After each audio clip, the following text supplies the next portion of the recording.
नमस्कार, आप देख रहे हैं नेशनल न्यूज़ और मैं हूं आपके साथ एक बार फिर से शीतल शर्मा। गर्मियों के दिन बढ़ चुके हैं और आप मुझे देखकर अंदाज़ा लगा सकते हैं कि दिल्ली के अंदर अब गर्मी किस ओर करवट ले रही है।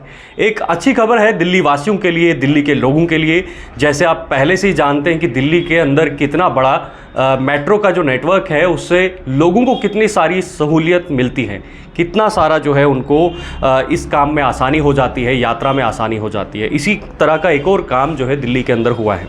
मैं आपको बता दूं, दिल्ली मेट्रो यमुना पार में शास्त्री पार्क से लेकर कोंडली के बीच मेट्रो का एक जो है नया कॉरिडोर बनाने की योजना पर दिल्ली सरकार काम कर रही है।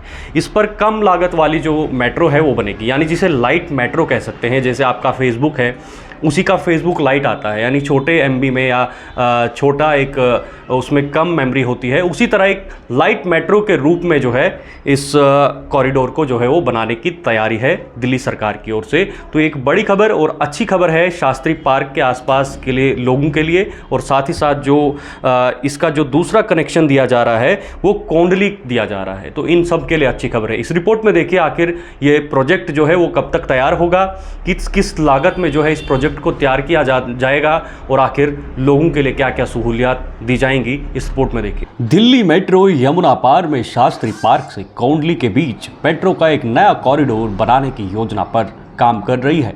इस पर कम लागत वाली लाइट मेट्रो चलाने की तैयारी है। दिल्ली मेट्रो रेल कारपोरेशन इसके लिए सर्वे करके एक फिजिबिलिटी रिपोर्ट बनाकर सरकार को पहले ही भेज चुकी है। सरकार से मंजूरी मिलते ही इस कॉरिडोर की डिजिटल प्रोजेक्ट रिपोर्ट बनाने का काम शुरू कर दिया जाएगा। दरअसल मेट्रो अधिकारियों का तर्क है कि अभी इस इलाके के लोग फीडर बसों के जरिए मेट्रो नेटवर्क से कनेक्ट होते हैं। मेट्रो प्रबंध निदेशक मंगू सिंह ने शास्त्री पार्क से कोंडली के बीच लाइट मेट्रो चलाने की योजना की पुष्टि की है। उन्होंने कहा कि हमने एक फिजिबिलिटी रिपोर्ट सरकार के पास काफ़ी समय पहले भेज दी है। ये करीब 15 किलोमीटर का कॉरिडोर होगा। इस कॉरिडोर के बनने से विकास मार्ग से होकर गुजरने वाली ब्लू लाइन और पिंक लाइन कॉरिडोर के बीच पे पड़ने वाली पूर्वी जिले के कई हिस्से आपस में सीधे जुड़ जाएंगे। उन्होंने कहा कि सरकार से मंजूरी मिलने के बाद ही इस पर आगे काम शुरू होगा। बताते चलें कि फिलहाल ये फाइल परिवहन विभाग के पास विचाराधीन है। वर्तमान में मेट्रो से सीधी कनेक्टिविटी नहीं तो शास्त्री पार्क से कोंडली के बीच लाइट मेट्रो कॉरिडोर बनाने की योजना यूं ही नहीं बनाई गई। ये मेट्रो फीडर बस का सबसे व्यस्त रूट है। इस पर कुल 22 मेट्रो फीडर बसें चलती हैं। मेट्रो खुद अपनी फीडर बसें भी चलाता है।